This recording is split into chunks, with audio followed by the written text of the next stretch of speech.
There are stories that connect us to ourselves and to each other. These stories reveal who we are and show us the many vivid colors of our truth. Welcome to Soul Wanderings, where we raise spiritual awareness and foster connections through these shared stories and personal experiences.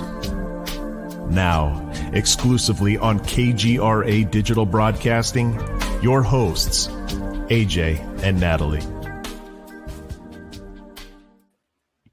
Hello, hello. Hello. Hi, Natalie. Hi, AJ. Hi, everyone. It's Soul Wanderings night. And full disclaimer, we are here doing a pre-record. We actually had a guest scheduled to spend time with us and unfortunately had some technical difficulties. Natalie and I decided to carry on. So although you see our faces, and this will be a brand new show, we'll be talking about emotional intelligence. We are not here with you live. Wah, wah, wah. But knowing In some me, ways. I'll hang out in the chat room with you anyway. She's going to be there while this show While the show airs. airs later this week. So don't go away. Don't go away. New show, and I'll still hang out with you. Yes. So stick around. Stay with us. Just had to have a full disclosure there. Yes. Yeah. So hi, everyone. Hi. Welcome. We're Soul Wanderings, and we're heard on KGRA Digital Broadcasting. Go over to kgradb.com. Have a look around. There's fun things to be seen there. Oh, I watched one of the other shows on. So I listened to a show last night because there was a demonologist on one of the other shows on KGRA.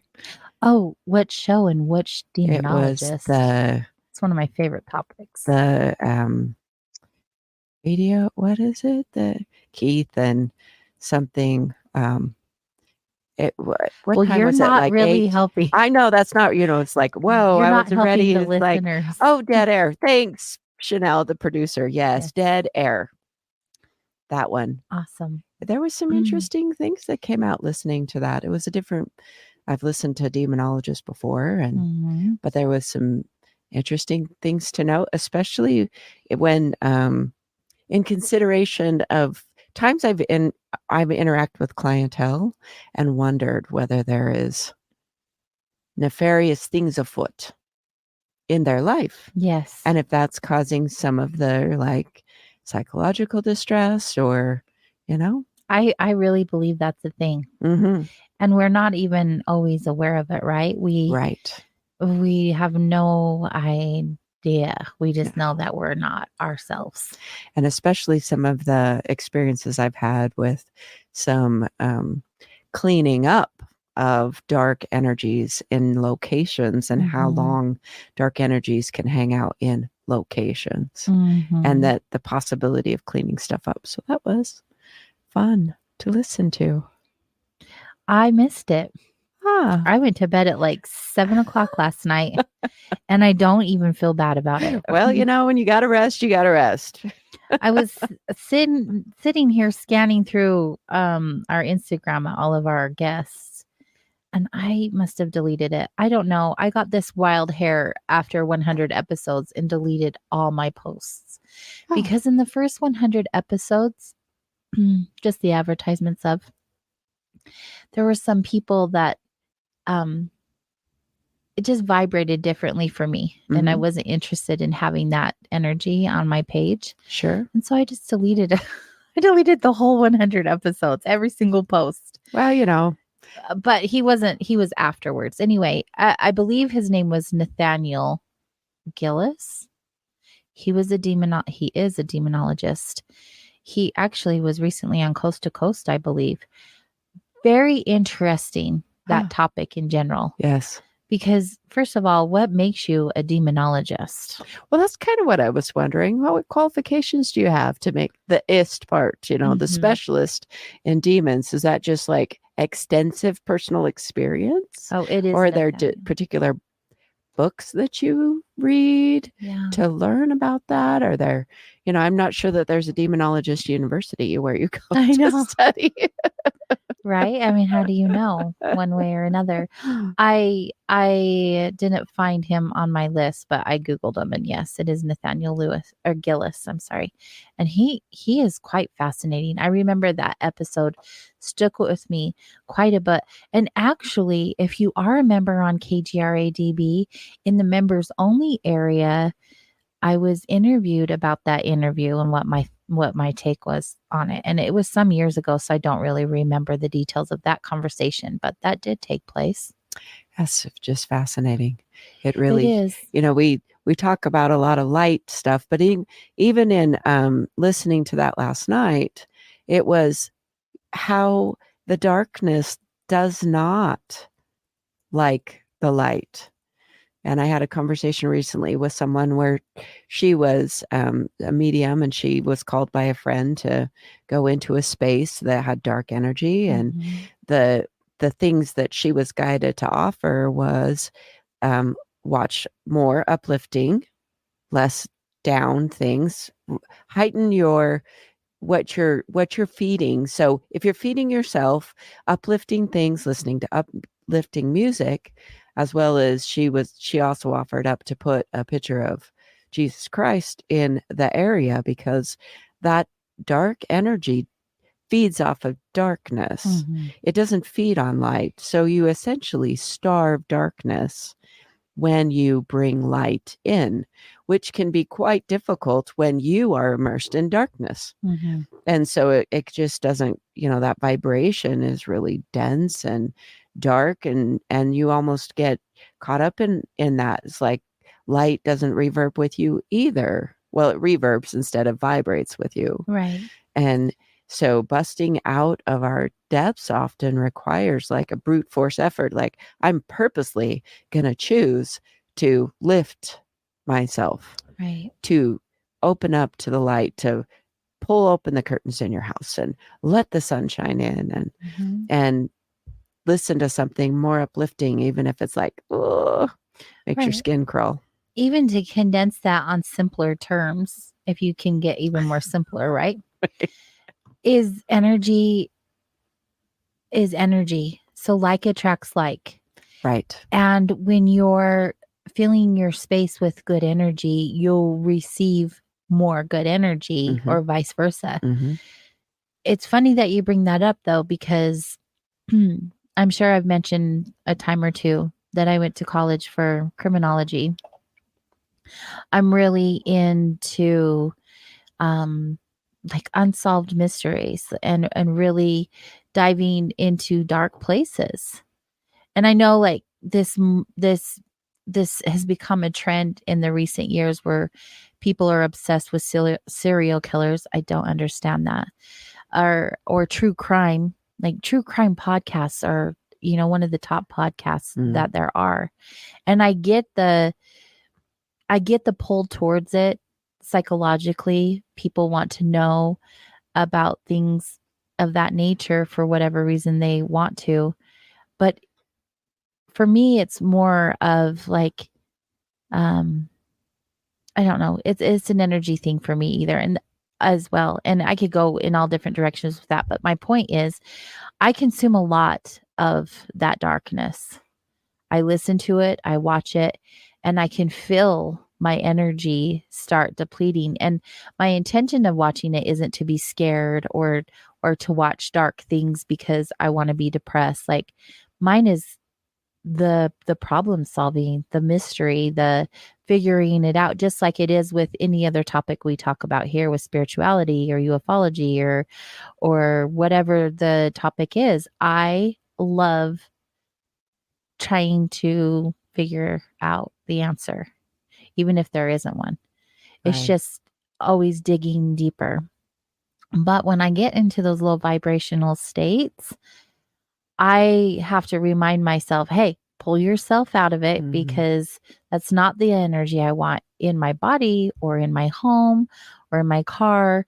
And I find myself getting more negative or short-tempered or whatever it is. And I'm like, how much have I consumed with this energy? And it is a self-awareness that you have to have. But also when you're obsessed with it, like I am. And you're not alone because if it's the top podcast. I mean, yeah, people, but I wonder, I truly wonder why people are obsessed with murder mysteries or killing or serial killers. I mean, this is the time of year we're in October. Well, Almost. we will be next week. Yes. But it's already out. Everyone's already wearing their things. Shirts with serial killers, even if they're fictional, like Freddy or Oh, yeah. Jason or whoever. Right. They are sensationalizing these characters that cause enough pain and murder. Yeah. And it's popular.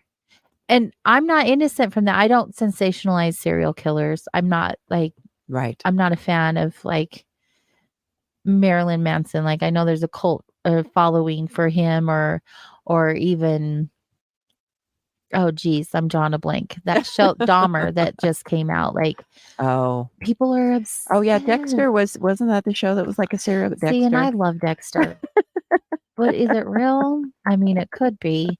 But you know what I mean? Did you see this? Chanel reminded, she said, did you mean Charles Manson? Oh, did I say Marilyn? I think there's a cult behind Marilyn Manson. Oh, there's a cult behind Marilyn Manson too. I think it's accurate what you said. This is why we have a producer. Because she's like, I think you mean Charles and you mean Dad. Mm-hmm. And I have to say, we love her. Him. Well, no, we love our producer. Oh, no, I thought you meant Marilyn. I'm like, no. I haven't really caught Marilyn Manson. I haven't really caught up in his music, probably because I consider it dark, and it is dark. Good. I actually like darker emotional music. Oh, for sure. It's like, we've talked about this. I love to go dark in the music because it allows me to feel some intense emotions, which creates better art. Yes. And I love to create art. So there we go. Well, and boy, words today. We're working it out. I don't think we were prepared. Well, we just go with it. We're like, make decisions and go with the flow and show up. So their death is a fascinating. I think it's always fascinated humans, and there is such a deep mystery. There's a mystery around death. So with people that murder, that there's that aspect that's like torturous stuff. I know that's not like, but it's the dark death side. And dying and living, and it's true. It's so not different. That, but it's the dark.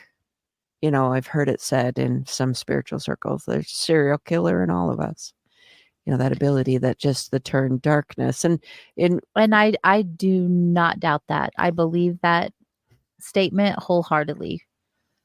I would be amiss if I said I have not thought about it myself. But would I carry it out? Well, that's different. Going over that darkness. So sometimes I think that's a maybe not completely conscious obsession with the darkness and what that dark forces does.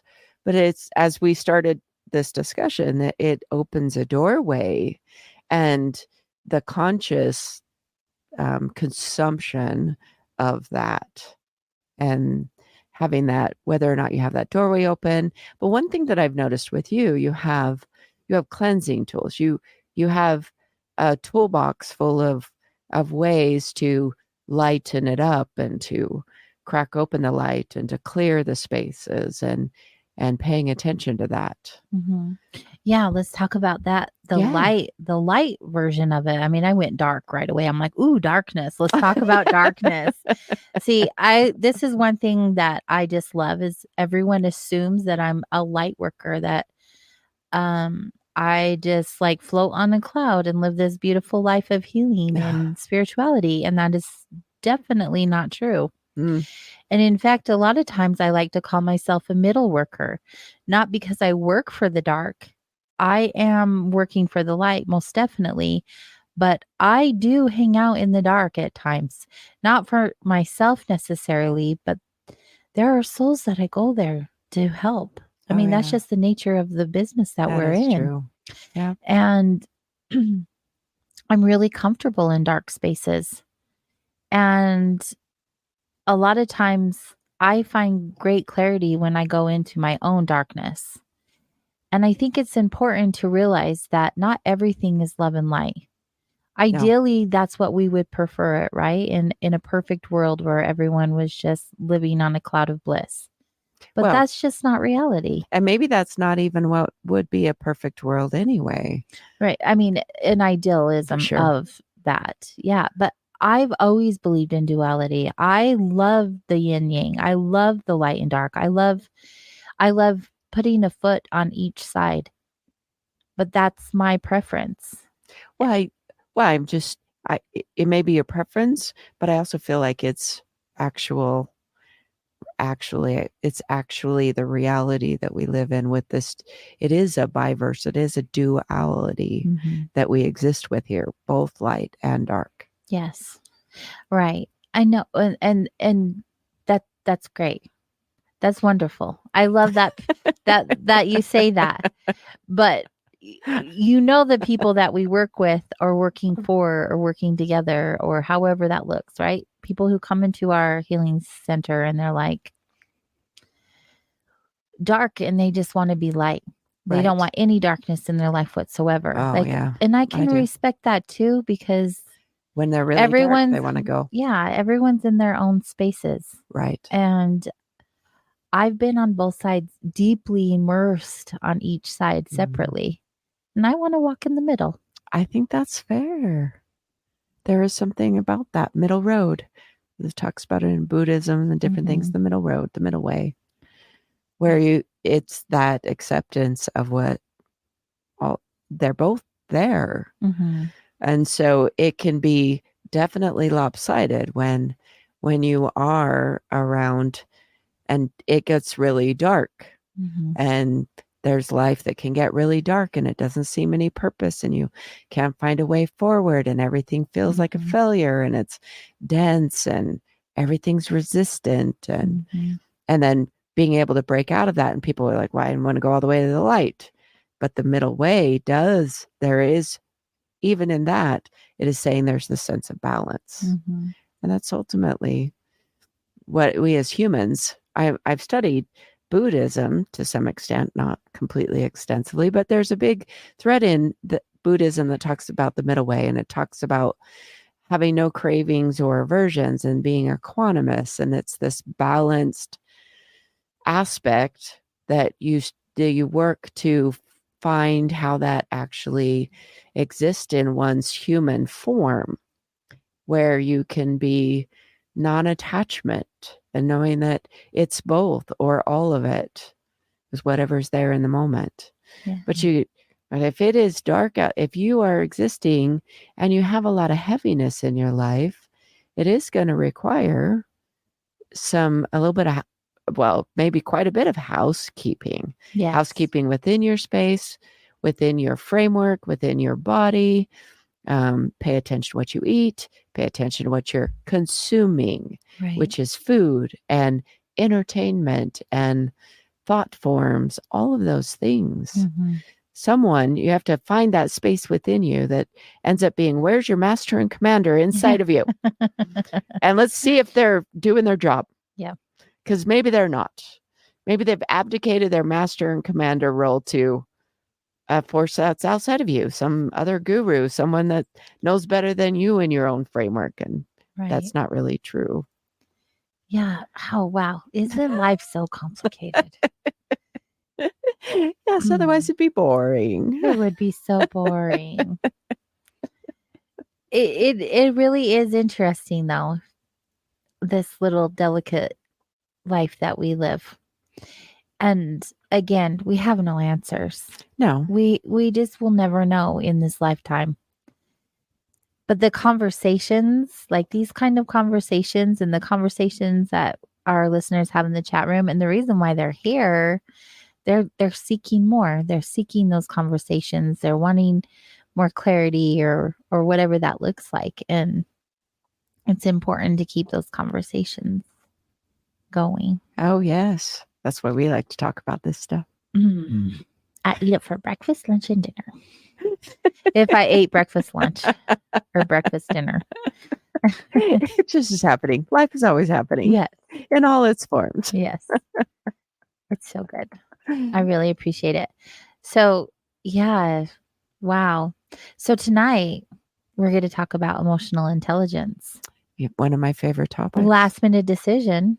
It's But it's a great conversation to be had because I feel like a lot of us are running amok with our emotional lack of intelligence.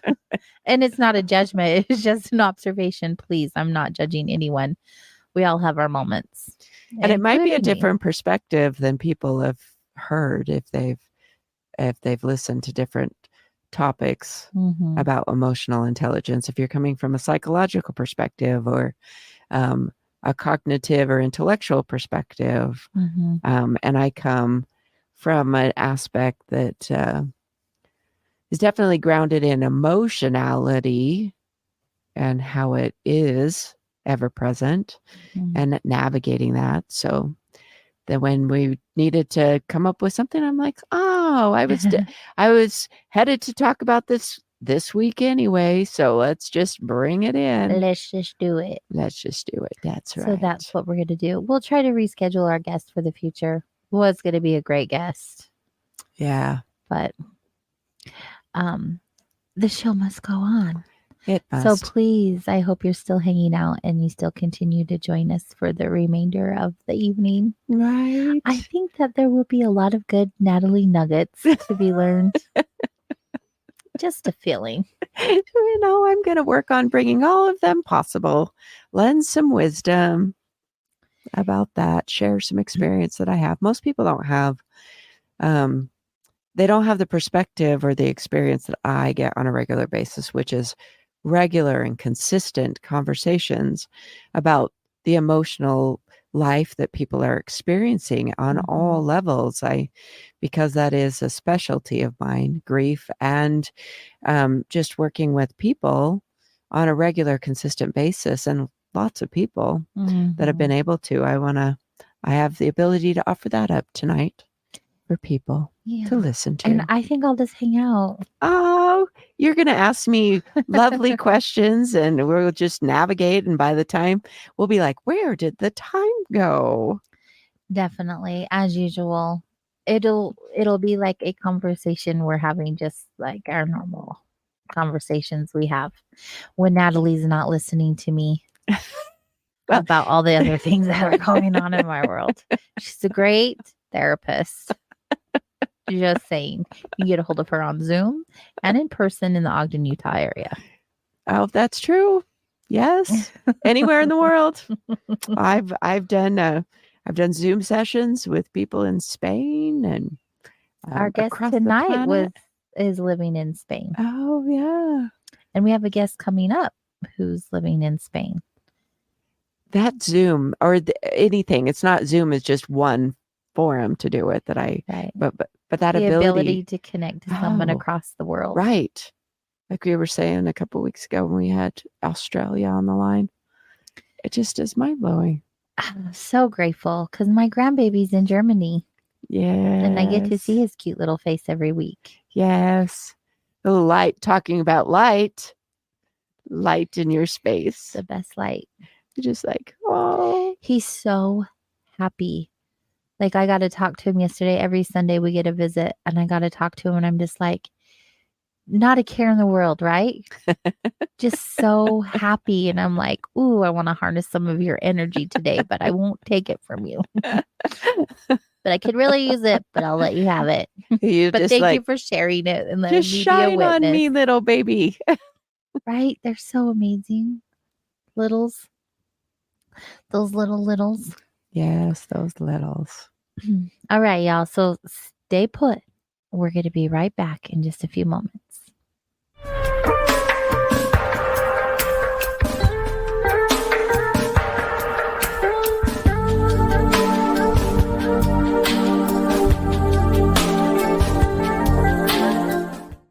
Hey members, The new KGRA DB app is now available on iOS and Android devices. Gain on-demand access to any KGRA DB programming. Download any show directly to your mobile device to listen or watch on the go. Go to the App Store and search KGRA DB. Did you know 75% of Americans are chronically dehydrated? If you struggle with focus, run low on energy, or when it's time to finally sleep, you simply can't, this can all be linked to dehydration, and Fuel Up has the answer. Our proprietary formula contains the finest cellular hydration with the strongest immune-enhancing natural ingredients. The Fuel Up system is made up of 3 different incredibly tasting varieties. Wake kickstarts your day with a jolt of caffeine. Play boosts focus while hydrating your cells. Rest not only helps you relax, but also rejuvenates your cells while you sleep. Here's what our clients have to say. I really don't miss my coffee, and you can tell the difference. So I'm going to take it for the energy. I'm going to take it for the play. I'm going to take it, all day. And it works. That's the thing. It works. We love it. Take the Fuel Up Challenge now, where we offer a Feel the Difference money-back guarantee. Fuel Up for life.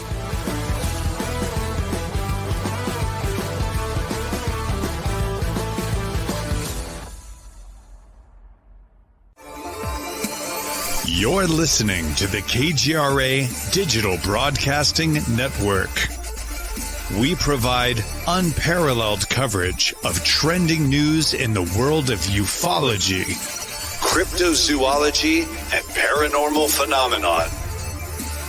Whether you're watching our video live stream or listening to one of our audio programs, you are getting the best from world-renowned researchers and hosts, guiding you through topics the mainstream won't touch.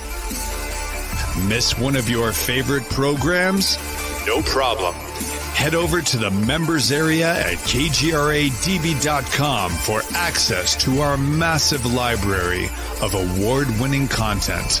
Make contact, stay connected, only at kgradb.com.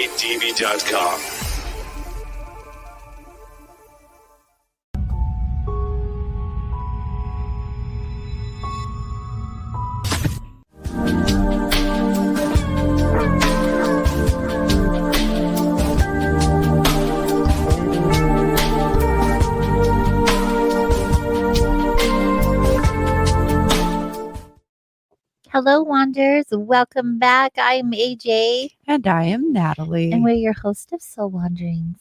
Thank you for being here with us tonight as we wander in the world of emotional intelligence. Right. Swimming in the ocean of emotion, which we do. I definitely do that. As an emotional being and a Pisces, I go deep diving. It's true. Not everyone likes to swim in the ocean of emotion. Nope. I make people very uncomfortable with emotions. Dang it. Well, if they learn a little bit more about it and they figure out how to not overly identify with them, or I have noticed I'm notorious for asking questions that make people very uncomfortable. I'm not even talking about on the show, like in real life. I mean, the show is real life, but you know what I mean? Like outside of the show where I'm not interviewing someone, like just talking to people. I ask questions to dig deeper, not for my knowing, but for their knowing. And it makes them very uncomfortable. I think there is an aspect of, so I'm going to bring in threads of human design because I've really come to understand emotional energy in a different way. I mean, I understood emotional energy from the framework that I'd been working for years with people and grief and these different aspects, years of working with that. Definitely, I've learned a lot of how people emote differently, and bring in the Vipassana meditation retreat that I went on and what I learned there. From the framework of Buddhism, and then human design brings it in a mechanical way. Now, mechanics, the way that I want to, well, just for like maybe vocabulary, the mechanics, it's how things operate. So if you consider your car, cars are mechanical, they're machines. They work in particular ways. Well, we are forms. We're bioforms. Humans are bioforms. Everything on this planet is a bioform, and bioforms work in mechanical ways. So when you learn the ways of that, emotions have a mechanical framework, even though they seem so random or, messy. And Messy. one thing they are is they're chaos. They really are chaotic. And so emotions are motorized. So within the framework of the human design, the center, that's the emotional center, is called an awareness center and a motor center. But we are undergoing an evolutionary process as humans, our human species. We are being under this pressure cooker of mutation we're currently in. And just look, like you look around the news stories and just life in general. It's undergoing a lot of pressure. It's messy. Mutation, things like that. And one of the mutations People is are all moving. over. Is moving more towards an awareness in emotional energy, which we don't really have right now in our human form. Right now, what we have is motorized emotion. So just consider that. Motorized emotion. What does that mean? That means that emotional energy is powerful because it's backed by a motor, which means that most of the time when we get caught up in an emotional wave, there's really no stopping it. Like it just carries you on. So pretty soon and then it builds and builds. And if there's different people involved, let's just consider an emotionally charged conversation.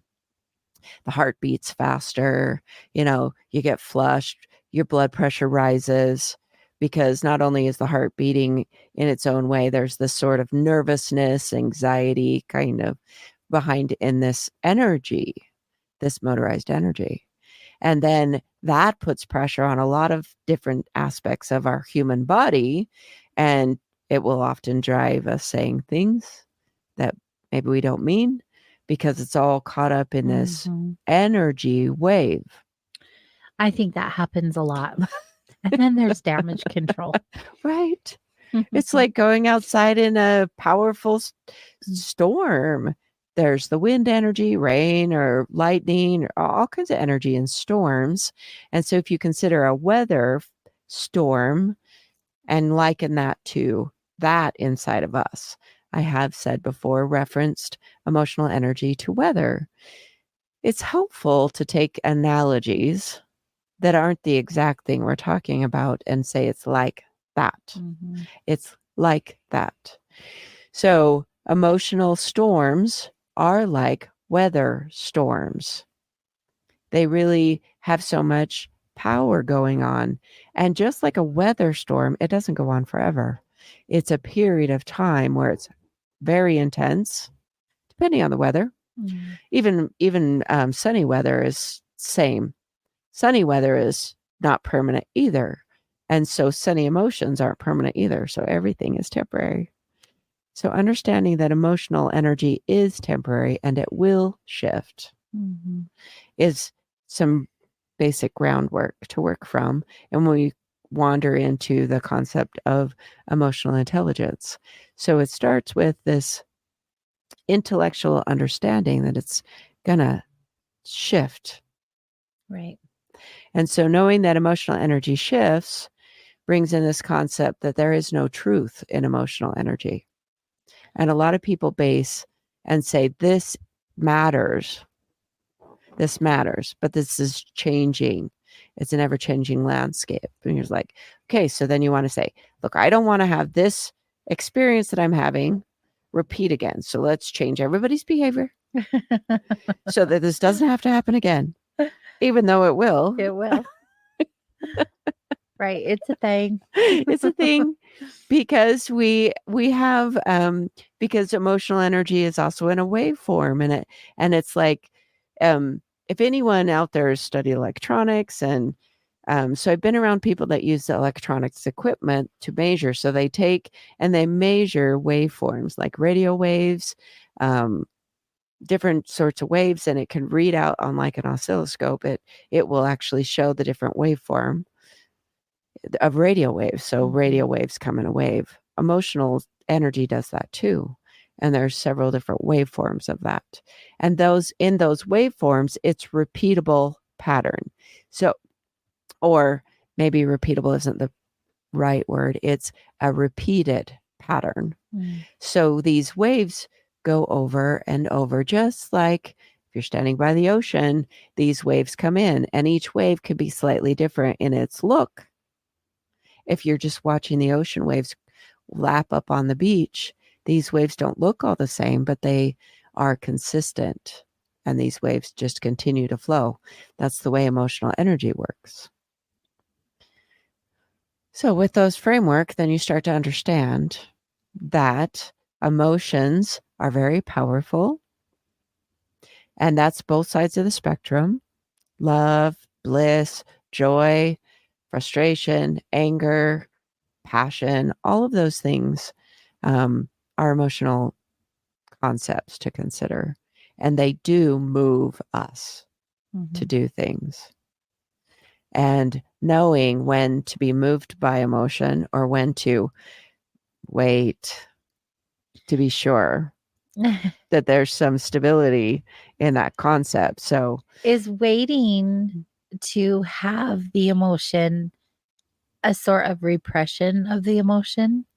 So I wouldn't How would you define that? Yes, I wouldn't really what's the healthy border frame it to say wait to have the emotion. When you start to pause when emotional energies are occurring in your life. So part of this is learning how to have a pause. And a lot of times,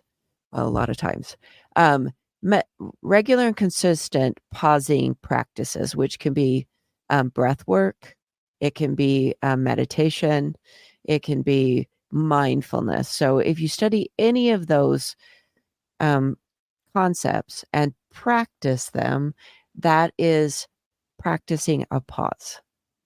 So when you have that in your toolbox, then you have this ability to just pause amidst the emotional chaos and consider it from an observer standpoint.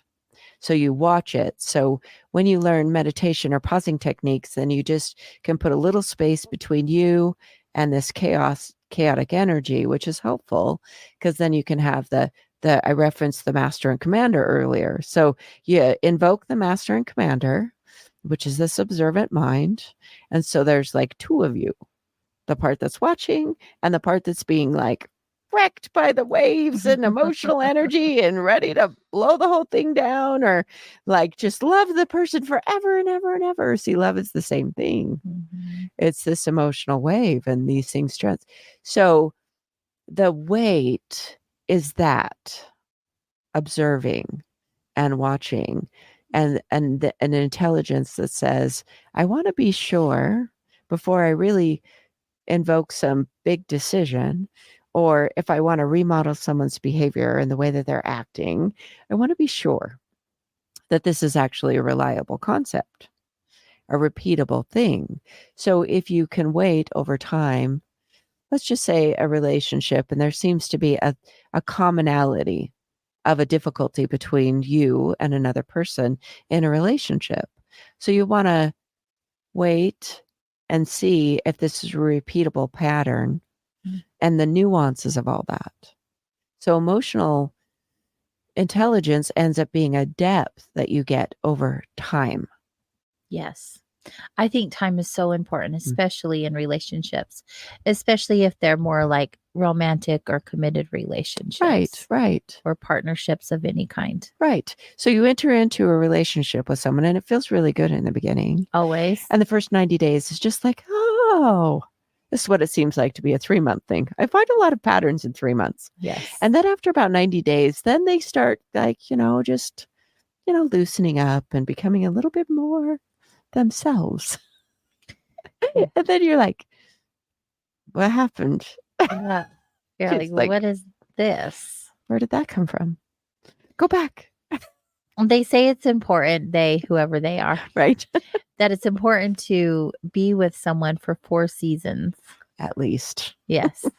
I haven't gotten to the at least part. Right. I've been in relationships where after 4 seasons, I'm like, yeah, no. And others, I'm like, I need another 4 seasons. Yeah. Like, I like you. Let's try this again. Yeah. I mean, it's just interesting because and we're constantly changing and hopefully evolving. And so that's a whole other arena with the emotions. Well, right. Over time. So understanding that there is no truth in the now. In the now. I was about to say, one of Natalie's favorite quotes. There's no truth in the now. Yes. And I do get that so it's not I'm quoting wisdom I've heard and passing it on and passing it on. There's no truth in the now with emotions. There just Emotions, isn't. yeah, they aren't real. No, they're an energy passing through. And so as you consider that, and if this resonates with you, you bring it in and experiment with it in your own life. So if you're very stirred up about something, people get really upset by traffic. Another thing that people get really upset about is calling customer service. Yeah. Having a customer service call where you've got to call. I did that this morning. I did not get help either. And you have to interact with another person. No, it made me very emotional. Right. It's a thing. It's really interesting because you and we live in Utah, so traffic. Hello, drivers really, in Utah. You probably all have heard. They really are bad. Awful. I've heard that from lots of different people. It's like, I don't know what it is about. The blinker means move right into the lane so they cannot get over in Utah. It really does. It doesn't mean make space. It means I'm first. You're going to have to wait till after me to move over into this lane. If they use a blinker. What's a blinker? It's true. Very aggressive driving in Utah. I remember years ago teaching resiliency courses, and traffic and driving was often an analogy to bring in that says, if you think that you've got everything under control, go driving on the freeway. Then you're going to be able to tell if you still have your anxiety, if you still have your nervousness, if you still have your temper. Yeah. That's the training ground. I am partnered with someone who has definite road rage. I don't even care to drive with him. It's like everything on the road pisses him off. And I'm just like, ugh, I can't. You'd be like, it's too much. Stop identifying with everybody else's emotion that you're feeling. Just say, why are you giving your power away? Like literally, that's what you're doing. You're giving someone control of how you feel, and you don't even know them. They're not even acknowledging or understanding how you're feeling right now. No. It's a good example. It is. Like you literally are just giving your power away to somebody that is just driving. They don't know they've pissed you off. No. They're in their own little world and their own little thought processes and emotions. Like, who are you? And yet you're like losing your shit. Like you're giving your power away. And the other thing that I find that happens with driving is that people become the most adept mind readers. Oh yeah, that's true too. They know what these other people's motivations, thoughts, feelings, their whole frame. They know everything about that person. Everything. Complete stranger. Yeah. And there's a lot of really malicious people because they all did it on purpose. They all wanted to ruin your day. Right. They're like, that person. Yes. I'm there to ruin their day. They break just in front of me on purpose. You're like, really? This is such a great example of emotional intelligence. Or lack of it. Yes, it's being able to differentiate between what we're talking about and like totally just being in your own lane, literally. Like, who cares? Like, why are you what? Why are you doing that? How impatient people get standing in line, being in line, which is what traffic is anyway, being in line, and you get notice when this energy. So along these lines, I want you to pay attention to how energetic emotions are. Yeah. Good And point. Good they, point. They just are just, you're swooped down and you're just running down this raging river and you've gotten knocked off your balance and out of your alignment. Yeah. It's like if you look at it at an avalanche, like this little pebble starts this big, huge, disastrous affair. And it's because it just builds and builds and gets bigger and bigger and faster. And it was all over like this one little teeny tiny itty bitty minuscule thing. Yes. Right. And then you've forgotten them. Have you ever? Yeah. And why was I upset? Right. Where did that come from? Yes. And if you had, so who out there's had, these 2 or 3 hour lengthy discussions when you're trying to solve an emotional situation? Right. I just want to remind you, the emotions have no truth in them. It doesn't matter why someone got a feeling. With human design, by nature, I have an emotional center. I'm an emotional being. I'm aware of that. I've been made aware of that. But my whole life I've been emotional. Correct. And I'm like, why am I such an emotional mess? Like I've shamed my emotions so many times for having them. And I don't know, like once I started learning about human design, it was like I was given permission to be an emotional being. Right. But it also gave me power in the sense that my emotions don't have to control me. Right. Not that I was like letting them control me before, but I mean, just even a few years ago, they were. And just because of my own discomfort, I shifted that. But it's even become more clear knowing my design.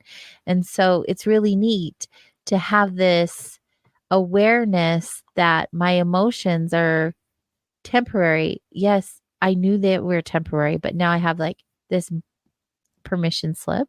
Yes. And knowing that my emotions are not that they're not real, because emotions I feel like are real in the moment, but they really aren't. It's kind of contradicting, right? But just having this awareness of knowing that I can be emotional and the emotions will pass. Right. It's not an end all be all, where years ago, if I was having some certain sort of emotion, my whole day was ruined over something that meant nothing. And it's really cool when you have this aha moment and realize how emotions are literally just waves coming through you. They come and they go. They mean nothing. Right. And sometimes they do have like indicators of a bigger purpose, in my opinion, like just like traffic lights. Oh, like, yeah. You know what I mean? Like red, green, yellow, like be aware. Okay, green light, go. Like that sort of thing. That's true. They can give insight. But they're certainly not a place to make decisions from. Right. And that has been the most powerful thing, is gaining the clarity I need, even if it takes days. Even if I'm emotional for days, like letting that emotion really ride out of my system. Right. To have the clarity I need, especially when it comes to big decisions. Oh, yes. So many people make very big decisions in a storm. Yeah. Oh, I used to be that way. Yeah. It's like, so if we take back and we go back to the weather analogy and say, okay, so you just, it's stormy outside, blizzard, we're here in Utah. It's going to happen in the, 2-3 months, but it's already happening. I drove through Monte Cristo last night. Side note. Yeah. Snow. How was it? What? Yes. Snow. There's snow up there, y'all. There's snow. We live in the mountains. Beautiful? What do you expect? But it was so pretty.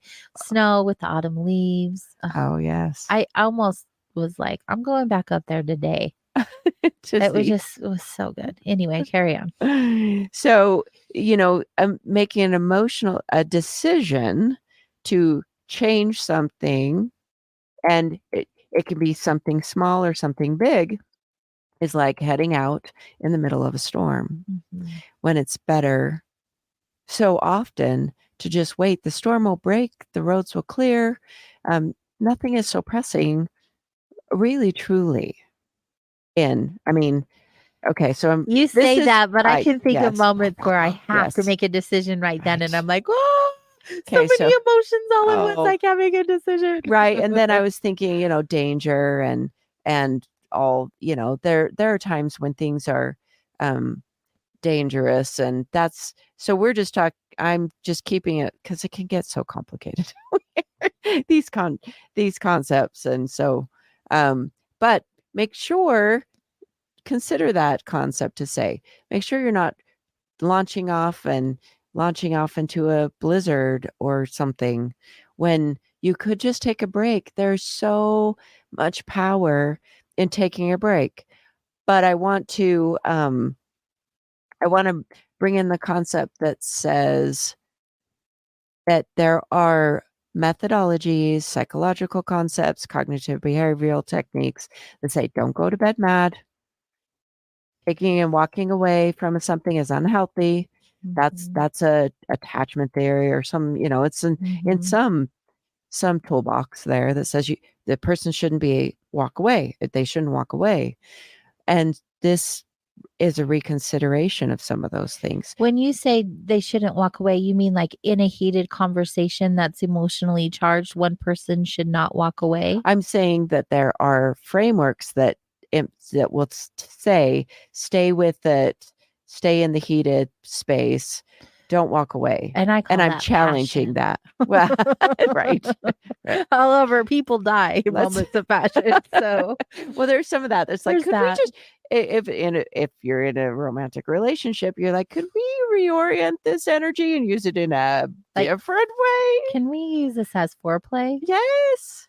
Yeah, yes. I think that's some of the best ever, right? Well, it is part of that where you're changing lanes and going, wow, let's just turn this around and utilize this energy in a different way. I always heard, yes, always. Why do I say that? Always and never.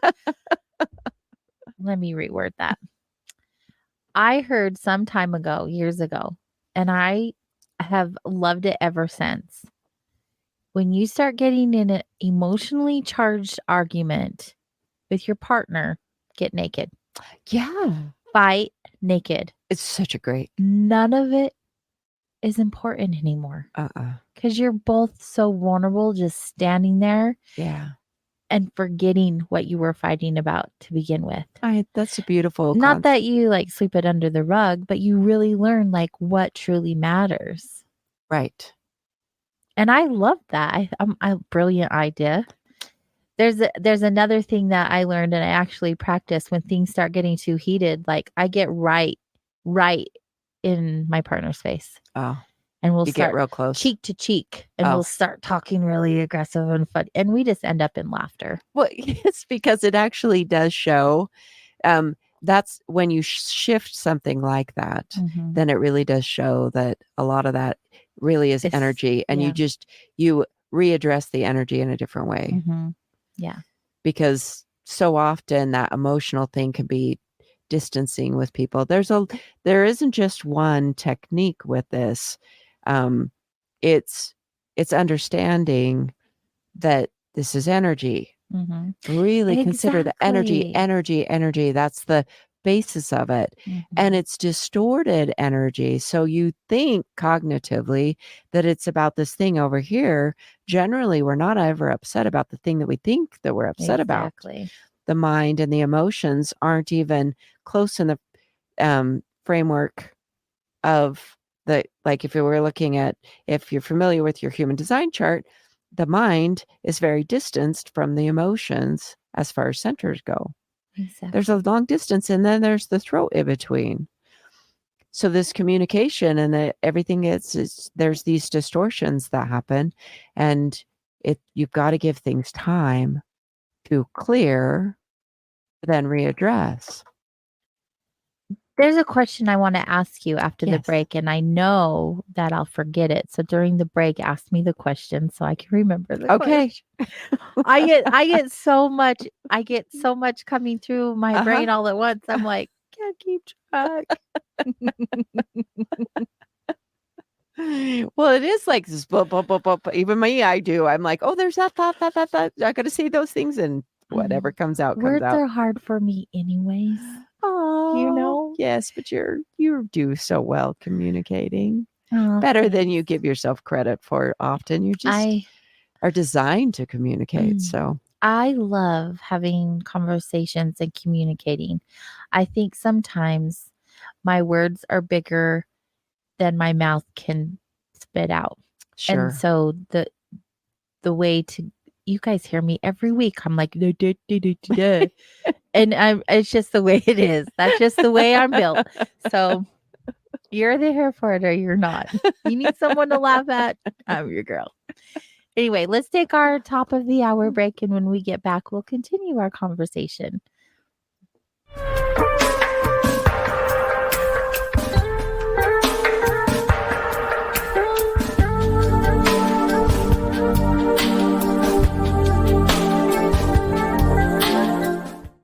Hey members, the new KGRA DB app is now available on iOS and Android devices. Gain on-demand access to any KGRA DB programming. Download any show directly to your mobile device to listen or watch on the go. Go to the App Store and search KGRA DB. Did you know 75% of Americans are chronically dehydrated? If you struggle with focus, run low on energy, or when it's time to finally sleep, you simply can't, this can all be linked to dehydration, and Fuel Up has the answer. Our proprietary formula contains the finest cellular hydration with the strongest immune-enhancing natural ingredients. The Fuel Up system is made up of 3 different incredibly tasting varieties. Wake kickstarts your day with a jolt of caffeine. Play boosts focus while hydrating your cells. Rest not only helps you relax, but also rejuvenates your cells while you sleep. Here's what our clients have to say. I really don't miss my coffee, and you can tell the difference. So I'm going to take it for the energy. I'm going to take it for the play. I'm going to take it, all day. And it works. That's the thing. It works. We love it. Take the Fuel Up Challenge now, where we offer a feel the difference money back guarantee. Fuel Up for life.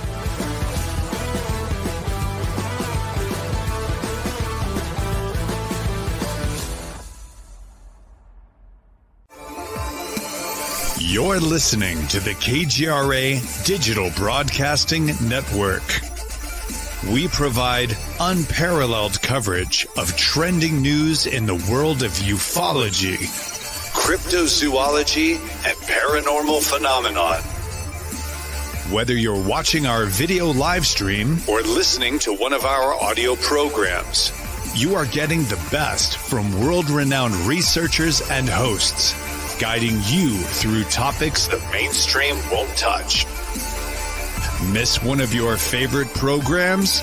No problem. Head over to the members area at kgradb.com for access to our massive library of award-winning content. Make contact, stay connected, only at kgradb.com.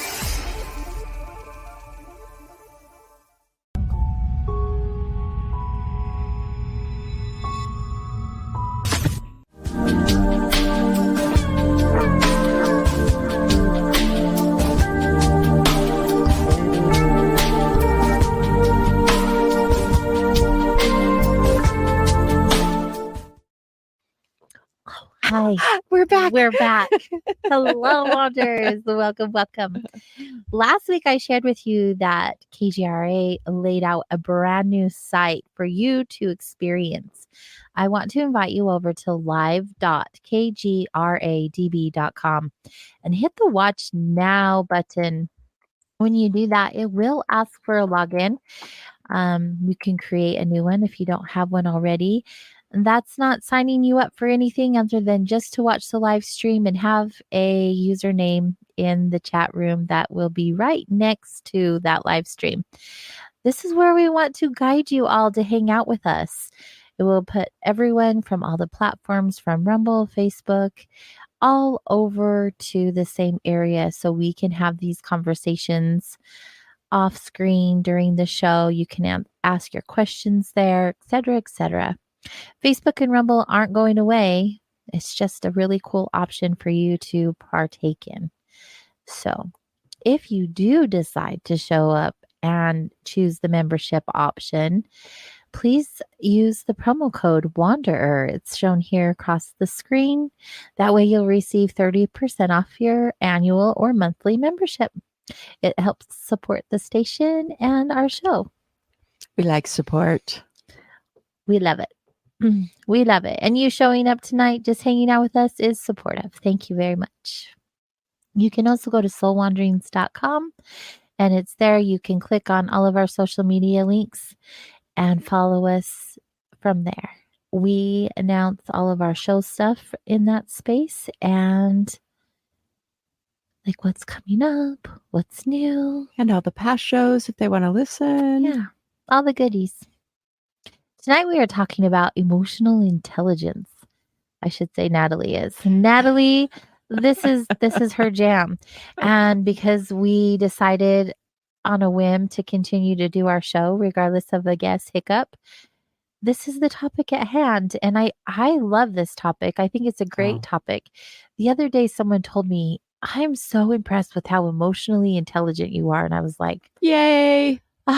I've been doing my work. Thank you. Thank you for noticing. Not that I need the recognition, but it's, you're in your own little journey at the end of the day. We're all alone at the end of the day. Excuse me. And I'm still recovering from the bug. And it's just really validating to know that the work you've been doing on the inside is radiating on the out. Because if we're all being honest, we want to be the best version of ourselves. Oh, right. And I think it's really neat when that gets picked up in translation. I'm happy that you got that feedback, because I know you have been working and learning to be more responsible emotionally. That's the other thing that I find, that a level of emotional intelligence, or an intelligence with regards to emotion. And I'm not talking about thinking your feelings. I'm actually talking about a different sort of partnership between our intelligence and emotions. Yes. It's a different partnership, renegotiating that contract between those two aspects of yourself and doing that differently. And it requires, let me just tell you, it requires getting used to being really uncomfortable and finding and really starting to understand that emotionally charged situations do not have a solution in that charged space. Right. Clear, reliable, good solutions come over some time. You got to give time to really see things as they are. And emotional energy is like fog. I'm going to keep with the weather analogies. It's like, or I will often relate it to if you go into a small river or stream, or into a pond, and you swim around in it, you stir up the dirt, and even in the ocean, you'll stir up sand and things will become cloudy. That's what emotional energy does. Is it creates these distortions, cloudy, foggy. You can't see things clearly. You've got to give things time to settle down and consider that. So that's bringing in a different level of intelligence. And I've seen you do that. I've seen you actually learn the benefit of waiting. Right. When I would say in the past, I just feel things. I just feel things deeply. I'm a very passionate soul, and it's always been a blessing and a curse. But having the tools to know that having an emotion right now does not make me right. And it used to be a thing where I'm like, no, this is how I feel, and how I feel is how I feel. So it's right. Like, do not debate my feelings. And I become defiant and so passionate over how I felt in that moment. And and learning to just like chill out for a minute and gain that clarity has allowed me to get a different viewpoint. And most times, if not every time, how I was feeling in that moment is nothing how I feel when I'm calm. Right. And so it's been really neat because I don't have to backtrack and say, yeah, well, I did feel that way and I was passionate about it, but I don't feel that way anymore. Right. It makes me more reliable as a human being instead of wishy-washy. Right. And I like that about me. I like having that clarity now, because before I just felt really messy and all over the place. Mm-hmm. And having those reactions right then and there in the moment, it didn't help any relationship that I was in, friendship, Right. business partnership, or anything. Mm-mm. And at the end of the day, when I calmed down, it wasn't really how I felt, but the damage was done. Right. And it's just become very clear that living the way that I live now is a lot more meaningful and healthy and clear. And I'm not having to do extra work at the end of the day. In all reality, doing the work to be this way is a lot easier than the damage control of being emotional. An emotional tornado before. Right. So let me ask you a question. Do you feel like with this newfound insight and the way that you've been practicing and experimenting, do you feel like you're living passively? No, I think I'm living more intentionally. See, I feel like there can be, when this is introduced, or if it's kind of new for you to, you're listening to this, you're considering, well, let me practice that. But that sounds so passive to me. Like it does. And I think that was part of my resistance, because I was like so adamant about how I felt, because I had finally, my whole life, I didn't really feel like I had a voice. Right. And my feelings didn't matter. So when I learned to stand in my power, that was so important to me. Correct. Having those emotions were important to me. And I was going to fight to have them. Right. Which now I just look at and I'm like, wow, you silly girl. But the process was necessary. Right. I had to go through that also to have the clarity that I have now. And it is so freeing now. Like I had a situation over the weekend. It was a really important conversation. There were a lot of things that my emotional self wanted to say in that moment, and I chose silence. And I'm not telling you it was the easiest thing ever. Like I'm still practicing these restraints and muscles.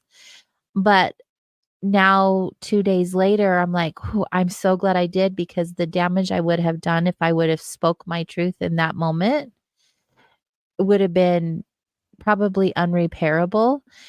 And today I feel like I do still feel some of those things. Sure. But some of the other things were just anger and frustration. Right. And they would have just hurt more than they would have helped.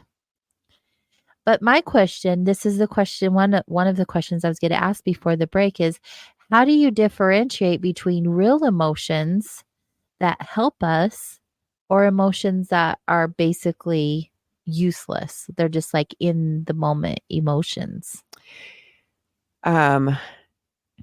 So that's such an interesting question to consider, real emotions that help us. Well, because some emotions are indicators.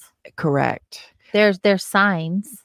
Okay. So from that framework, right. So emotions do, they're like what you had mentioned, they're signals. So if we consider, some emotions are like dashboard lights. When your check engine light comes on, that means check your engine, that really means something. So emotions within a relationship or different, they do indicate something is amiss for you as a person. Something is amiss. But you have to wait. You have to give everything time to see if this is a repeatable pattern. Let's just say that you, there's like, this often comes up in coworker situations where you're like, that person really annoys me. I'm always, just irritated, and I have some emotional stimulation. Something bubbles up in me around that person. And so that's an indicator.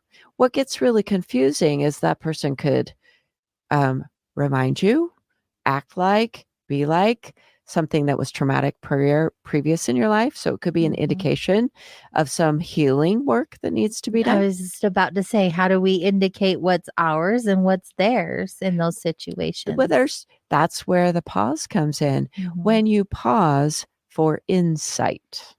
And how do you tell between emotions and intuition? Well, they really do feel different. When you practice between intuition and emotional energy, you realize that they really are coming from different places inside your body even. And so this is something that I'm saying that is an ongoing experiment. It's always an ongoing experiment. So if I move away from like human design things into some of the things that I've studied, like Buddhism, where it's the challenge to remain uncomfortable. You get more comfortable with being uncomfortable, and then it moves you outside of a comfort zone, and you're being, you're in this uncomfortable. So what happens for us to make a strong decision from a place of emotion is because we want to cease and desist the uncomfortableness. So we want to stop it. And when you cease and desist your uncomfortableness, then you lose insight ability, if I put it that way. The ability to get deeper insight. If you always retreat to your comfort zone, you retreat back to your cave. If you're the turtle that just pulls into the shell, you can't see anymore. The turtle that pulls into the shell is no longer has the absolute vision of being outside of its shell. And so you're learning to be uncomfortable, this is a strong aspect of not asking someone to change their behavior because you're having an emotional situation. You stay in that uncomfortable zone, the zone of uncomfortableness. The zone of uncomfortableness. You start to get some insight. It is uncomfortable. Yeah. And that's okay. It is okay. Because that's also an emotion. Yes. And there's no truth in the now with emotion. No. It's just not clear. And that's why it can't be truth. It's a jumbled up sort of mess. So learning how to navigate that zone and to remain uncomfortable and gain the insight. When you get the insight, that opens up a lot of different doorways. So when you do that, you have to practice it. Oh, yeah, absolutely. You can't intellectually just understand this. Right. It's not something that I decided one day. I'm gonna change my evil ways. Although I did, it was a decision made in the moment, yes. But it's a decision made every single experience that I have that is emotionally charged. Yes, and it's only after learning to wait that you get the clarity. That you start to see that even this is a viable option, that it has some substance. You have to be brave enough to get out of your comfort zone. Yeah, it's just like the saying, like, get out of your own way. It literally is like that. Yeah. Let's go back to the analogy of driving in traffic. So if you've practiced and practiced and practiced the explosion sort of thing, the yelling, the screaming, the swearing, the, waving with one finger at the travelers that are around you. If that's what you've been practicing, that's your habit. And so there can be a lot of habits, behavioral patterns that you've deepened over time, because our habits get deeper over time and they become sort of ruts that we keep falling into. Right. So you actually have to practice just slowing down and letting drivers move around and letting the traffic flow. And that's a good place to start. Yeah. That is a really good place to start, of just going, whew, I just really want to yell right now. And just like, But also you breathe. can yell. Well, you can yell. I mean, if you want to. I'm What? not a rage driver, really. I'm like probably too nice, but I am aggressive in some situations. Well, Not towards the other person, but like I make decisions quickly on the road because you have to, right. right? I'm not going to sit off on the side of the road because I'm afraid to merge. Oh, right. And I right. see that all of the time. I'm like, It's true. just go. Why are you not going? Like it's Yeah, a the merge. hesitation. Yeah, like that's not me. But with that being said, there's nothing like blasting some good old metal in your car and raging out is what I'm getting to. Well, and because you're having some sort of emotion. And that's part of my process. If I'm feeling frustration and anger, like I'm going to blast some of my metal and I'm going to rage for a minute because I gain clarity in those moments. Like it doesn't have to look or be a certain way. So that you don't have to go within and zen out. No, it isn't always about that is zenning my out. zen. Right. So that brings up this concept of it's like understanding you're going with the motor energy. You're acknowledging and you're Right. going, this is energy. We're going to like blast it. Yeah. And so I That's will good. often talk about leaning in. It's just like what you talked about where you're like, well, we're just going to like get really close and go cheek to cheek and you're going to just lean in. It really to the is an interesting situation. practice. I saw it I think it was on TikTok. Was it? And it was a joke, Well, right? yes, People were 'cause- just doing it like to get in each other's face. I'm like, actually, that's a really good idea. So when I started getting mad, I just wanted to like talk and spit in his face at the same time. And we laughed because, I mean, how silly is that? Let's get really up close. Eye to eye, literally cheek to cheek. It's fun. So waiting doesn't necessarily meaning that you're just giving up and you're trying to zen out in the situation, because in the rainstorm, it's not really about zenning out. It's about understanding it's a rainstorm. There's emotional energy going.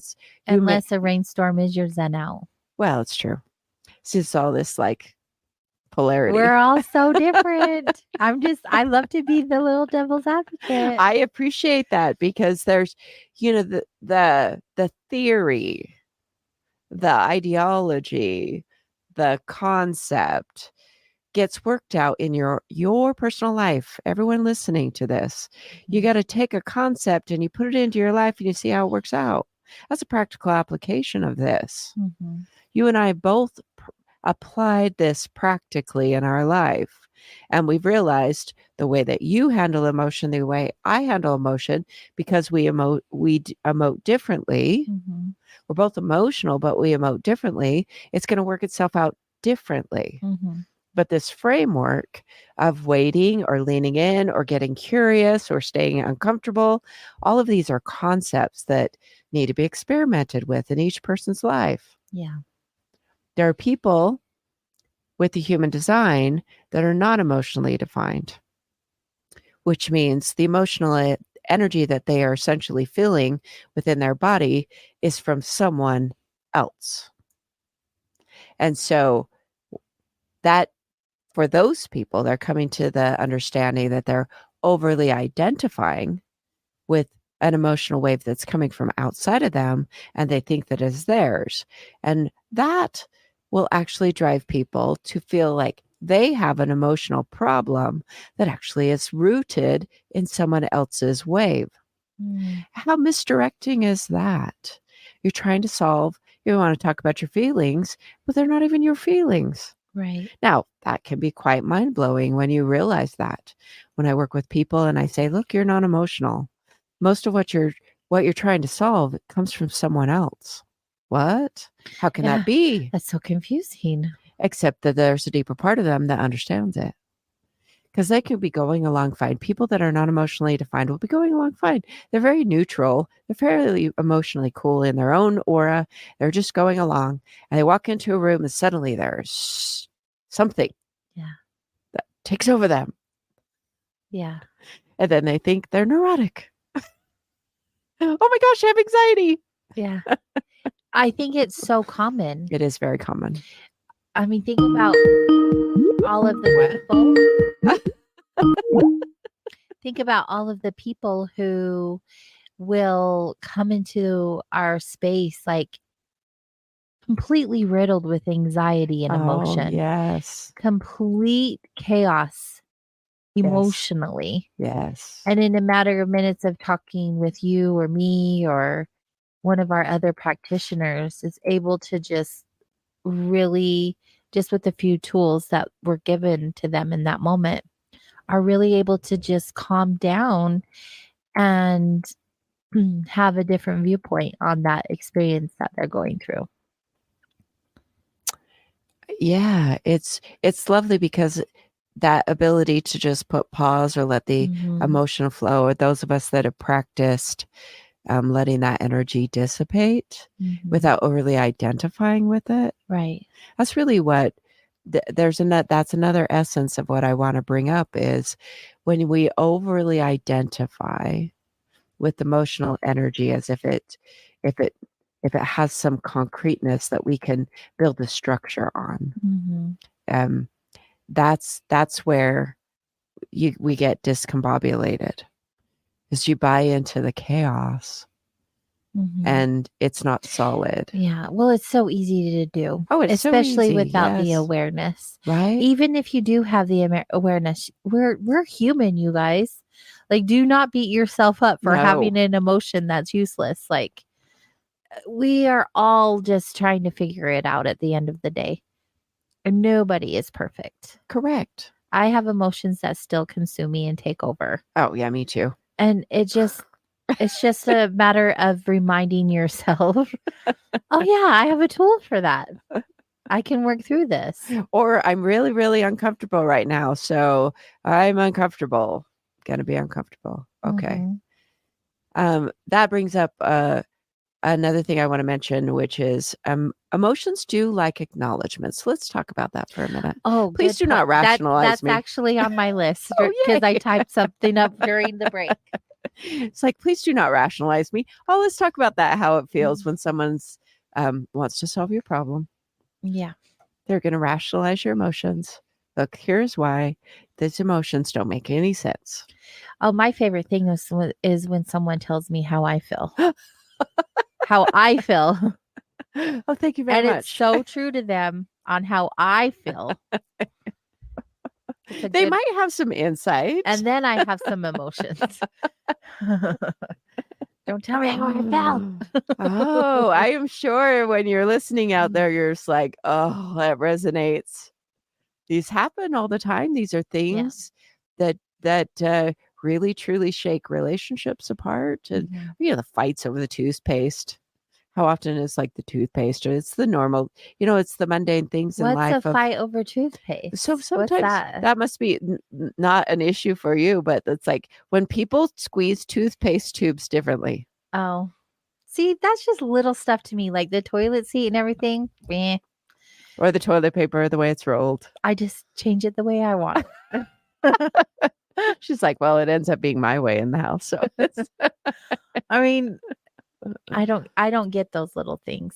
That may be an old example that's not as much anymore, but maybe, or it's just not applicable to your life.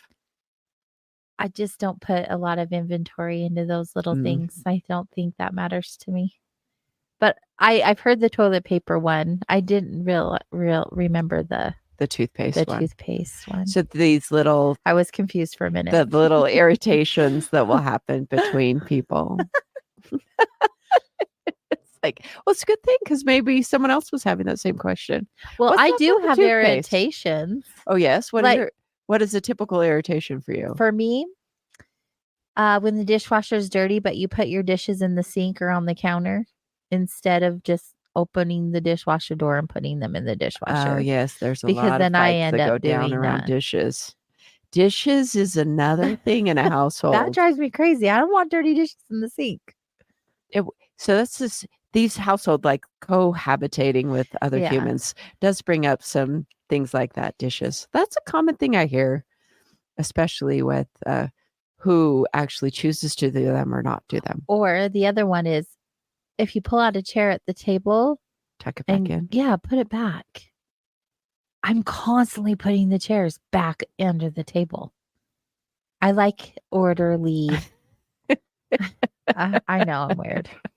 No, actually, there's a lot of people The blankets on the recliners, that don't put get them back on the back of the recliner. They Don't just fold leave them them up and wadded just in a put 'em- bowl on the seat.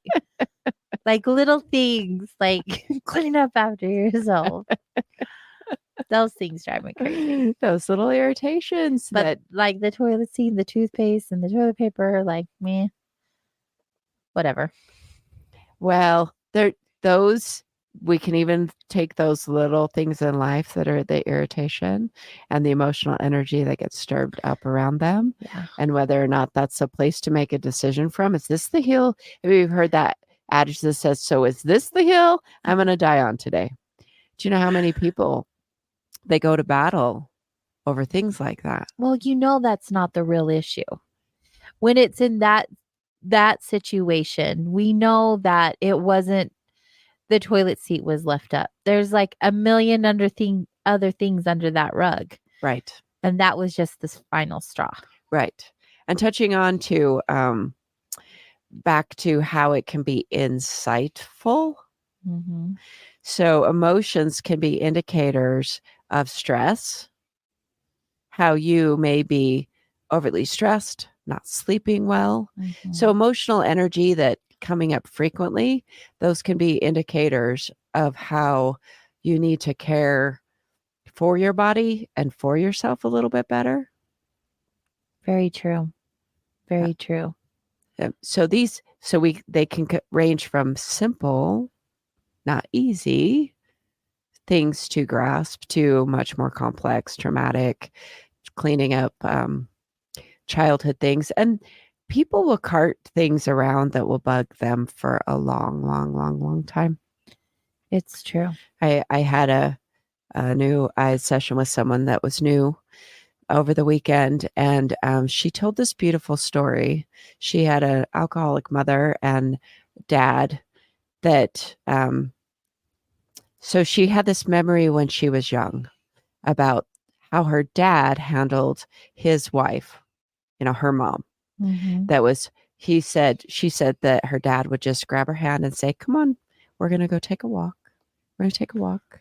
And then he knew in his framework that when mom was all upset and they took a walk, that mom would be shifted when they got back. So he would take his little daughter for a walk. And what a beautiful example of wisdom to just say, let's just go for a walk and let that simmer down. And that's what I was talking about earlier, that there sometimes needs to be just a timeout to just go, we're not getting anywhere, and this is only going to escalate. So let's just take a pause and separate from each other. But it can drive a lot of fear. There's also a lot of fear that is in emotional energy. There's a lot of fear in there. Insecurity. You're going to leave me. How many people out there have abandonment issues that they've identified that's like, I got abandonment issues. You can't leave me. We have to hammer this out and beat this dead horse. And because I'm afraid that you might not come back when you walk out the door and go sit on the couch for a minute. Those are some really good points. And I have an abandonment wound, and that's something that I've been working on healing my whole entire life.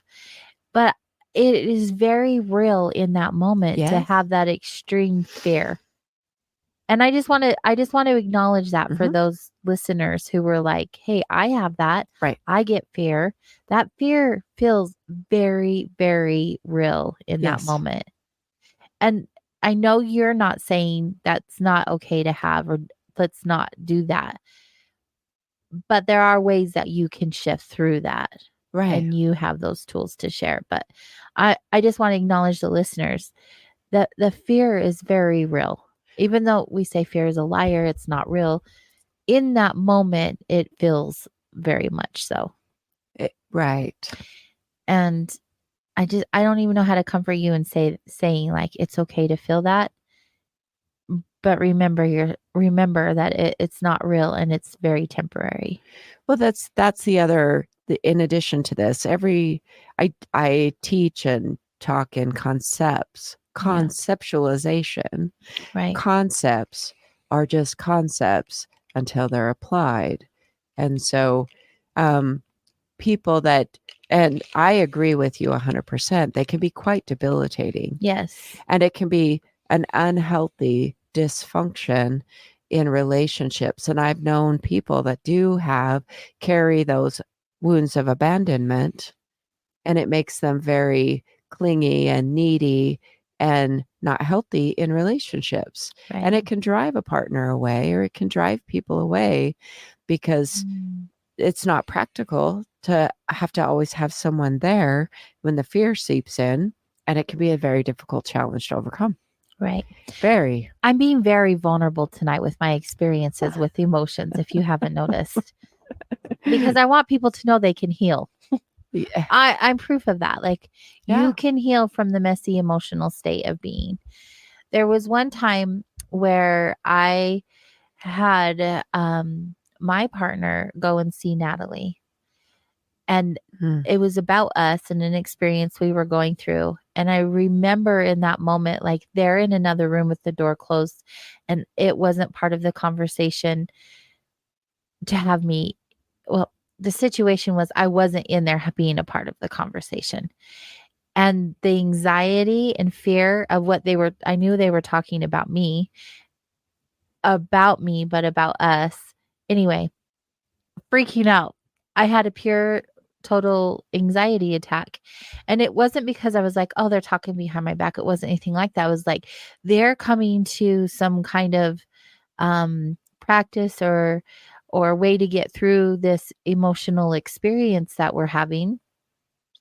And I'm not included in that conversation. So how am I going to help it? And how is it going to benefit us? And if I don't know, and you play all these scenarios and stories in your head.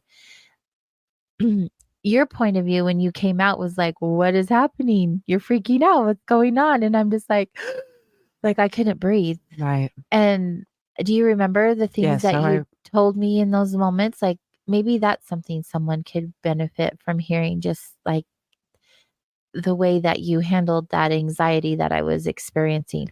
Whew, I'm being vulnerable tonight. Wow. Yes. That was a very personal experience. It was very personal, and it was really profound. I do remember it was a lot for me that we both supported you.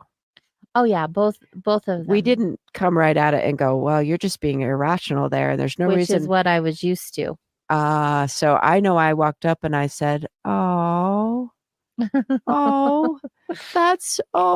didn't want to have it. No, I knew I could feel that you just didn't want to, and it just took you. That's actually an aspect that's full acknowledgement that we are not in control of emotional energy. Right. That's what I'm saying. It's like, not this was meant, an experience that was like, I'm not even coming from a framework where I want people to control their emotions. That's not the framework that I'm coming from. Mm-hmm. It's coming from the understanding that it's energy that can't really be controlled. I mean, we put in framework to control it. So I know that when we came out and I saw that, I was like, oh, I acknowledged that must have been really scary. And you were involved in your own situation there. And we both just, we just acknowledged that was really, really hard for you. And after that, then we were just saying, no, it wasn't like you thought. Well, and the thing is what's crazy is I didn't really think that, but my mind was running amok. Right. And it was so hard with emotion, with all the emotions, to like differentiate like what is really happening. Right. And what is real. Right. Or not real. And it was messy. And when you're working on this stuff, you're going to have experiences like that. And you're not going to even be able to open the lid to your toolbox. Oh, right. To work through it. No, sometimes all you can do is just wait out the storm. It was wild to me. It was just wild. I had no control. So what happened, like reflecting back on that, you got pulled into the past Yes. and pulled into the future. So you basically became this fragmented. I was multidimensional. Yes. See how This- powerful I am? That's so true. We become multidimensional. We end up going into the past, and there's a whole bunch of baggage back there, and then you're trying to root through the baggage and the files, and you're like, I know it's in these files somewhere where I was like, this happened to me before, and that's proof and evidence that this is happening again. And then you go into the future, and then and it really is. It pulls. It's this really big gravitational pull, and the mind. It can flip through the file system so fast that you're not even tracking which memory, which thing, which one was it? Yeah. That, you go on this sort of witch hunt, but it's not even a fully conscious thing. And then you're just melting down inside and going, oh, and the fear. And yeah. And mine was totally trauma related. It was wild.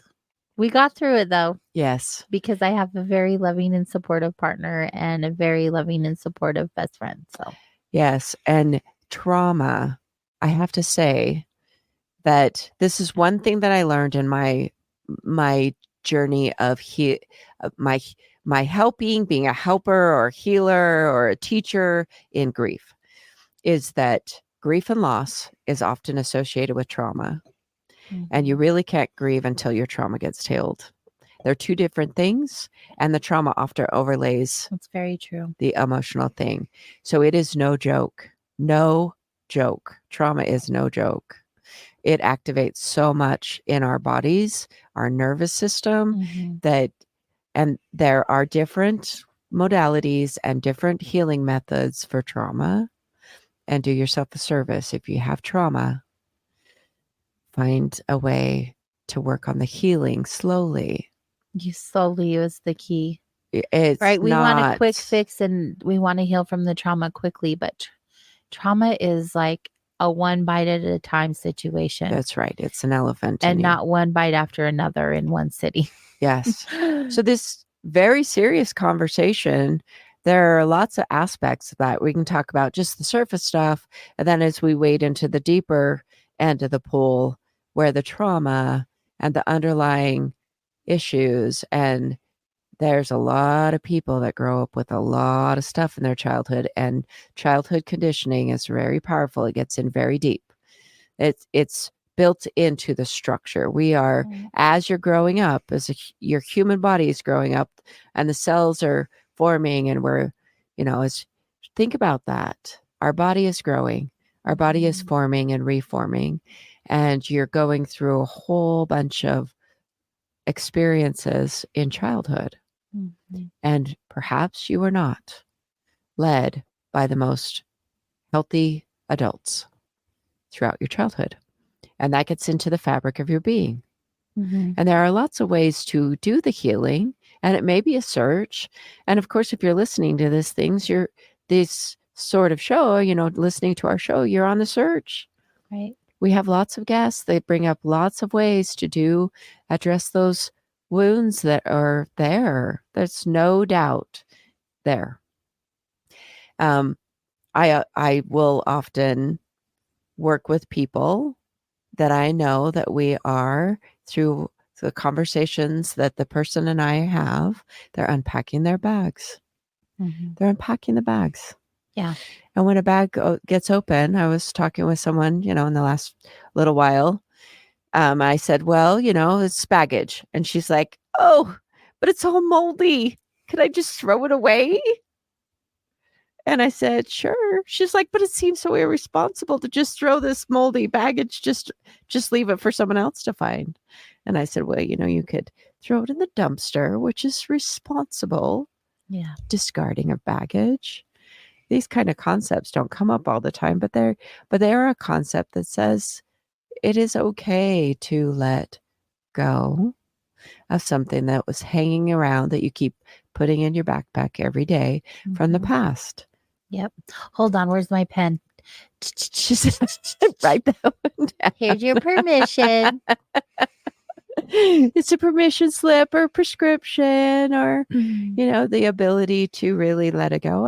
I watch so many people carry it forward and carry it forward and carry it forward, and they still use the language and they identify and with the trauma. And this is not it. I really do acknowledge that life really leaves some wounds. Yes.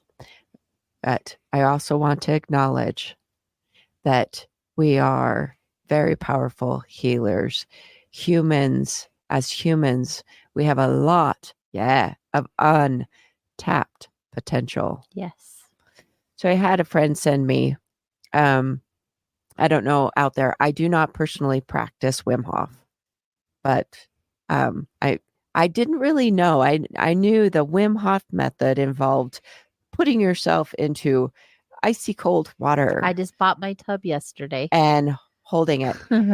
But I watched this documentary, and I did not realize that Wim Hof he's a person, and his wife killed herself and left him with 4 babies when he was young. And it was that trauma, that grief, that inescapable space that he was in his life that drove him to practice this plunging into cold water and holding and moving through that. Because when you put yourself into, that's most uncomfortable. This is one of those things about practicing getting uncomfortable on purpose. And this method that involves breath techniques and being in this cold space, which affects the body tissue in its own way. It's physiological, psychological, emotional, all of those things. It shifts. And he's been studied. I guess he was studied. Like, these people would come in and they would study him because he was this anomaly. Yeah, there's so many benefits. Yeah, on all levels.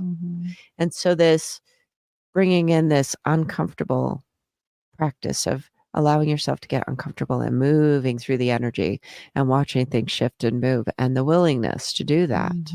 It's very, very profound. But the thing that really resonated with me, especially because I work with suicide loss so much, is like, wow. It's the same thing. That these wisdoms or these insights or these things that are learned from traumatic places, and healing that happens for people that have, now that may not be for everyone. I know there's people that's like, that's not for everyone. No. But I think he says it will work for everyone, but it won't work for everyone. It's okay. It's a choice. Yeah. It's something that if it resonates with you, like practicing it and discovering, it's all this experimentation. Yeah. That there is healing that does happen after profound trauma. There are so many ways to do it. Yeah, so many ways. You don't have to cold plunge. So you're going to cold plunge, huh? Yeah. Yeah. I've been thinking about it for like 2 years now. Well, there you go. It wasn't an emotional decision. It wasn't an emotional decision. I've done a lot of study and research how it helps with all kinds of things that I'm experiencing in my life. And so I do not like being cold. It's like one of the most worst, uncomfortable, painful things for me, but I believe in myself. Well, it's true. I'll get through this and I will benefit from it. After hearing some of the stuff, I was like, oh, it's curing cancer, addressing blood issues.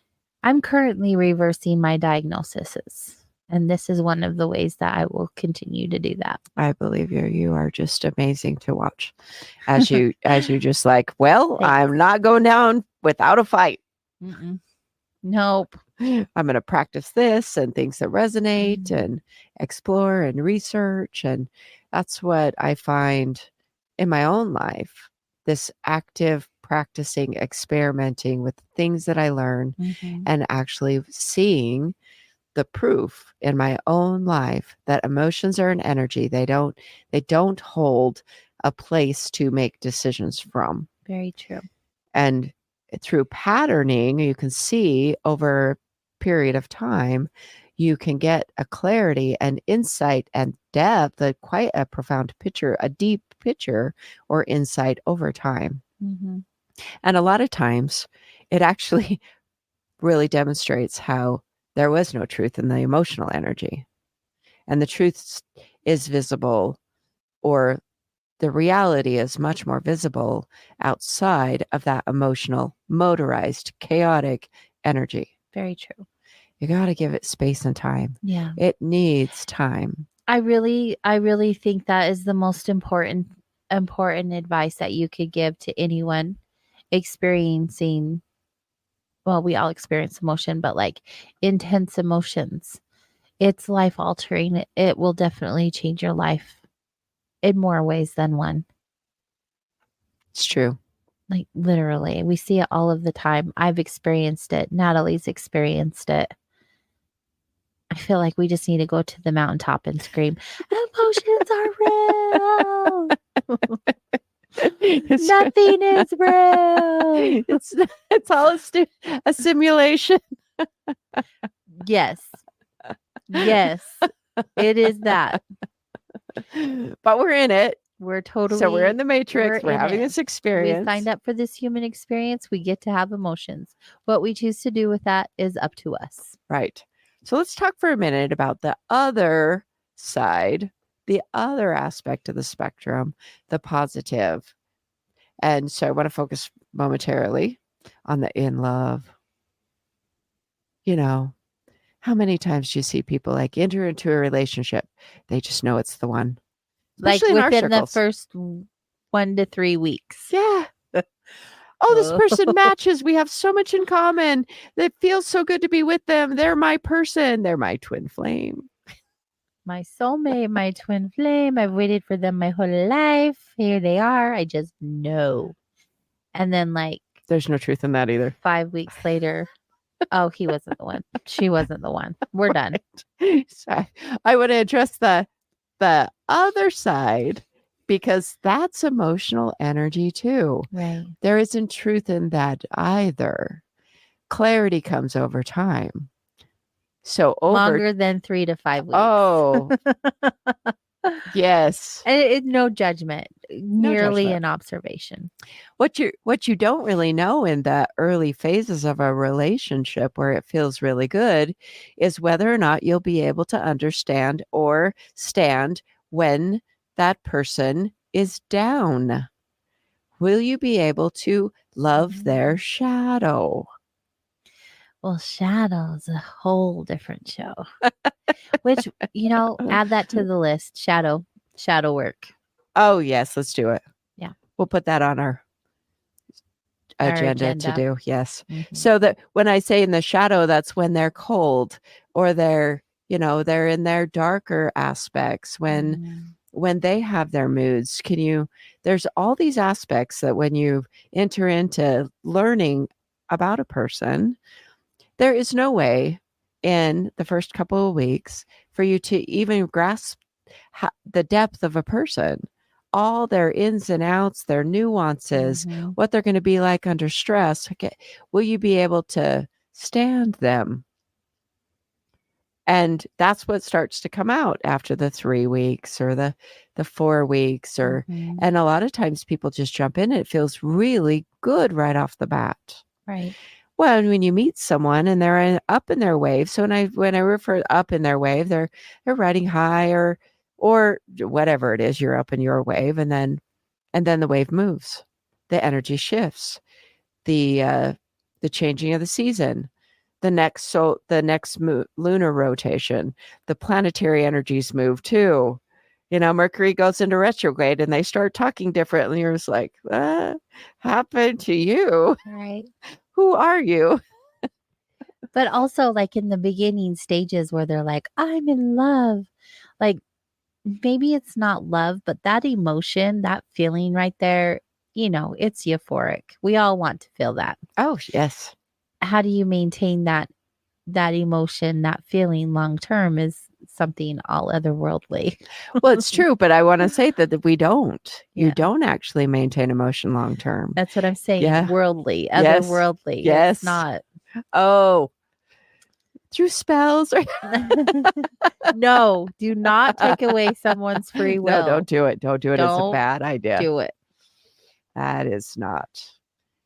Oh, that is something that's come up recently, is the concept that says, especially if you are keeping with the relationship theme for a little while, especially if you're dating or looking to find a person later in life, when you've already established a lot, like you're single, divorced, widowed, widowered, that kind of thing.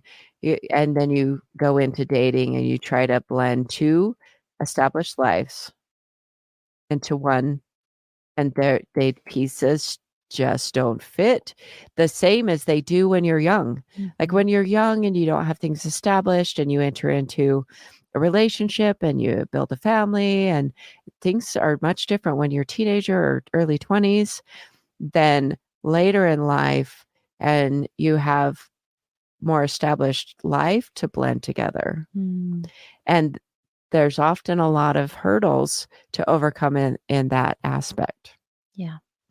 And that can be frustrating, because early on you want to jump in and you want to spend all the time because it feels so good. So you just spend all kinds of time together and you kind of ignore your established life. And then it starts to decay a little and you're like, oh, I got to go back and I can handle that because this blending is not quite on time. And then that's when life starts to seep in and the reality comes back and the rosy glasses begin to clear.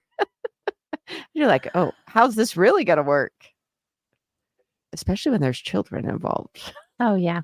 It's messy. It is messy, but it's lovely.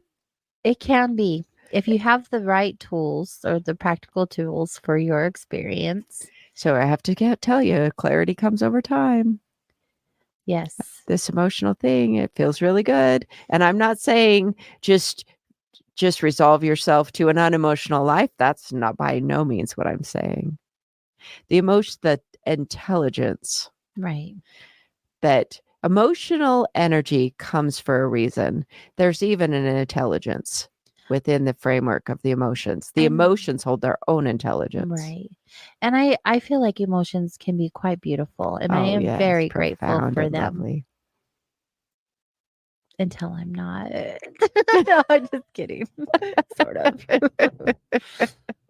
No, but yes, they're wonderful. They're wonderful. Some of them are wonderful. Right. Some of them are insightful. Some of them you just want to stop. Yes. I love this topic. It's been so fun. Yeah. Thanks for letting me just dive in. Well, what do we do? Well, we have conversations. So we just happen to have a microphone in our face. It's beautiful. Yeah. And I love this experience with you. Thank you so much. Oh, good. I love that you're here. I love that emotion. I love the emotion of having Natalie on Soul Wanderings this year. So good. We're almost at the end of this year. And then what? I guess we'll see what happens in the next year. I'm along for the ride as long as the ride's going. Yeah, we're going to take it as far as we can. Yes. Let's do that. We will do that. So is everything, where I know we're getting close to wrapping up time. Did I get all the threads, all the threads wrapped up? Well, even if you didn't, we're out of time. Oh, there's that happens on the show. There's a clock. Yeah, TikTok. Time is up. It's beautiful. I think that every time I hear you share about emotions, I learn something new. And for our listeners, let us know. Type in the comments. Send us an email at connect@soulwanderings. And if there's a topic of conversation that you would like us to discuss on an event that we do not have a guest, then please give us the 411 on that. That's right. Email us. Oh, look, our producer puts it all up on the screen. She just following along. The best. Let's give a shout out to Chanel. Yay. All right, you all. We're going to wrap, but we'll see you all next week with hopefully a new guest. You never know what's going to happen. No, we don't know because just because we schedule doesn't mean that life doesn't happen. That's right. Either way, we'll see you all then. Good night. Have a good one. Be good to yourself and be good to each other. Bye.